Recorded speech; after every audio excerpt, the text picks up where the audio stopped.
Relationships. We've all been in them, some better than others, but they play a crucial part in building healthcare systems that serve and save. Now, these relationships mean very little if they're never built on compassion, understanding, empathy, and knowledge. A recent study was conducted at Stanford University that looked at the placebo effect in relation to a physician's demeanor. The study discovered that if a physician's demeanor was seen as warm and confident, the placebo effect was enhanced. Conversely, if it was seen as warm or confident, but not both, it was lessened. Now, this finding is fascinating and important because it says two things. One, that as caregivers, knowledge is not enough. That human element must be taken into consideration. Also, it speaks our patients need, as caregivers, we want them to be knowledgeable because it provides a feeling of safety. Also, another thing is cystic fibrosis. This is a term some of you may have heard, some of you may not. But what is it? Well, it's a genetic lung disease that is progressive that primarily affects the lungs, pancreas, and stomach. However, what they don't tell you when you sign up for this disease is that it can affect everything else. But I'm getting a little ahead of myself because I know what you're all thinking. Who is this dashing and debonair young man you see before you? Go ahead and take a second, drink it in. That's right, that's right. Well, let's start at the beginning. I'm Nicholas Kelly, and I was born March 16, 1987, and I was diagnosed with cystic fibrosis when I was 3 months old. That's not uncommon. I was very sick as a child. That's also not uncommon. However, as I continued to get sicker, no one would test me for the disease because 32 years ago, they didn't believe African Americans could have this disease. So as I continued to get sicker, it was actually my mother who learned the symptoms, did the research, and she just diagnosed me with this disease. She was persistent. She demanded I get tested. And what my mother wants, my mother gets. If you don't believe me, ask my father. Understand, I was too young to understand the ramifications of these doctors' refusal to test me, but my mother's relentlessness and ferocity for knowledge and my care is a theme that will resonate throughout my talk and throughout my life. Because understand, there is no worse feeling than not being heard when no one is even trying to listen. When I was 5 years old, I had major heart surgery. I remember sitting in the car with my twin sister, my mom going to me and saying, "Son, you're going to be in the hospital for a long time. But while in there, you're going to live like a king." I was in the hospital for over 6 months, but not one day was I alone. This is important because from a very young age, the hospital has been a huge portion of my life. So despite the diagnosis and the disease and surgeries, I never realized until I was older that I had any type of disease or sickness. Yes, I understand I had to take medicines and treatments, but they were always incorporated into my normal life. They were just something I had to do. And understand, in addition to CF, I have liver disease, kidney disease, diabetes, and 18 food allergies, and that's just to name a few. I know, I got all the cool diseases. That's what you're thinking.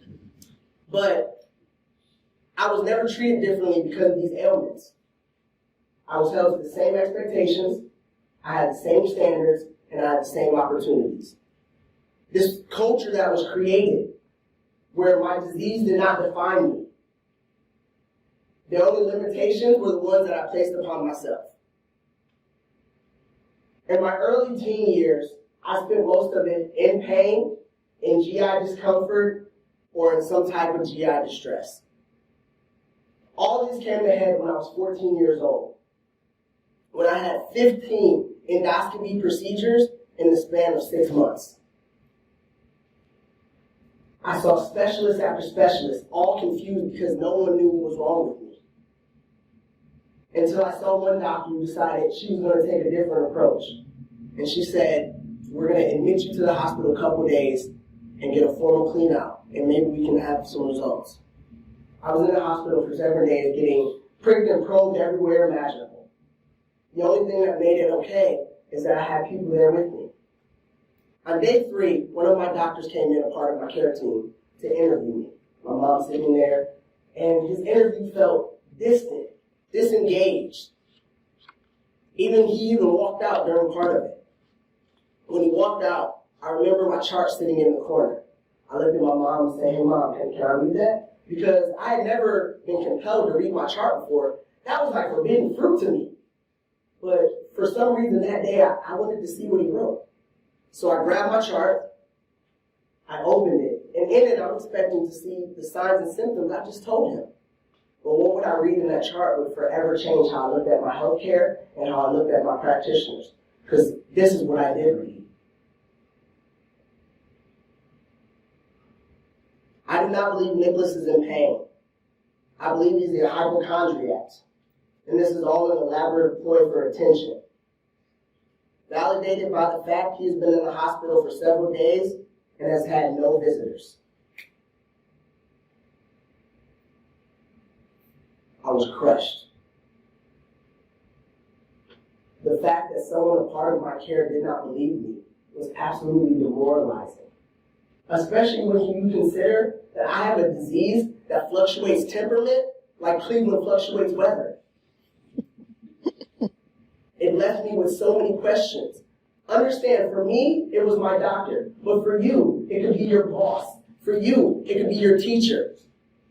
The idea of being powerless or simply being voiceless for no other reason than you're the person saying it. Full disclosure, some of my faith was restored when the doctor who wanted to take a different approach was able to find something from that different approach.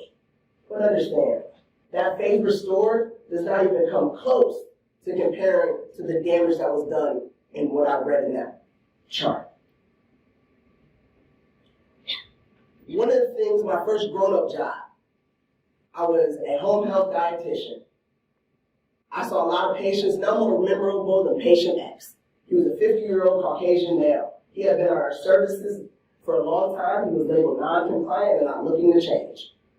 So my boss comes to me one day and goes, hey, Nick, I need you to go see this patient. He's not compliant. He's not going to change. I just need you to go see him so you can fail, and then we can get him off our services.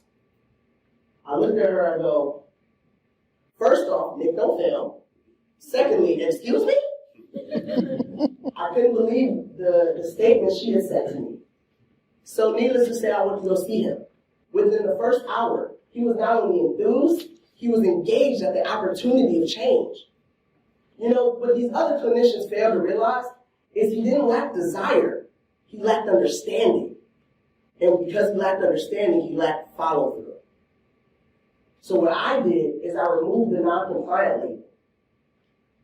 I treated him like a blank slate, and I assessed him where he was. And I started from scratch and re-educated him.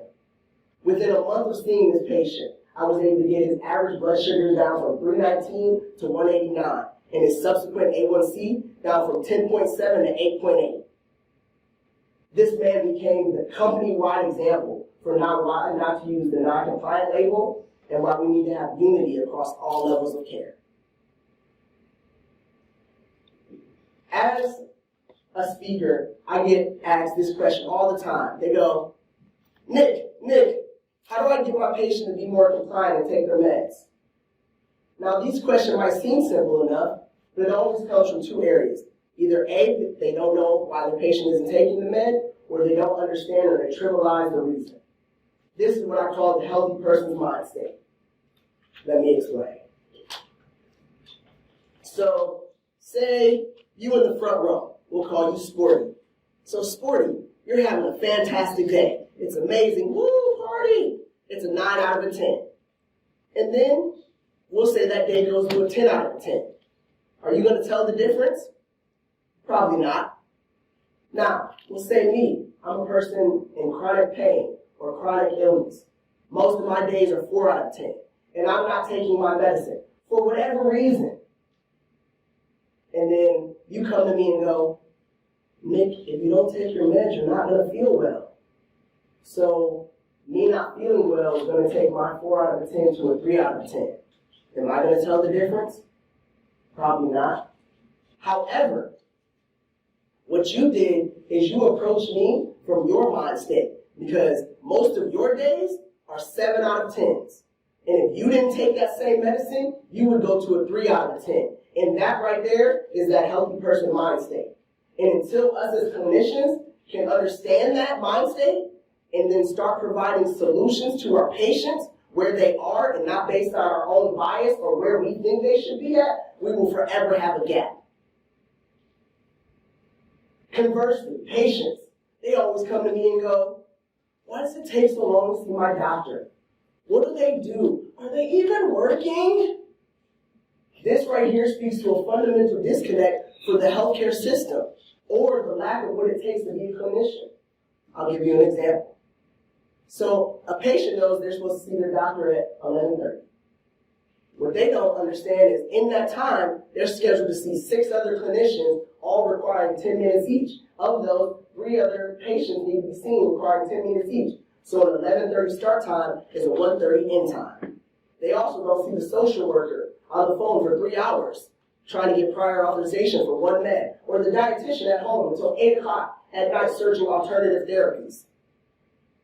So they never get a full understanding of the job it takes to be a clinician. And as long as that fundamental gap exists, there will be understanding and a gap there.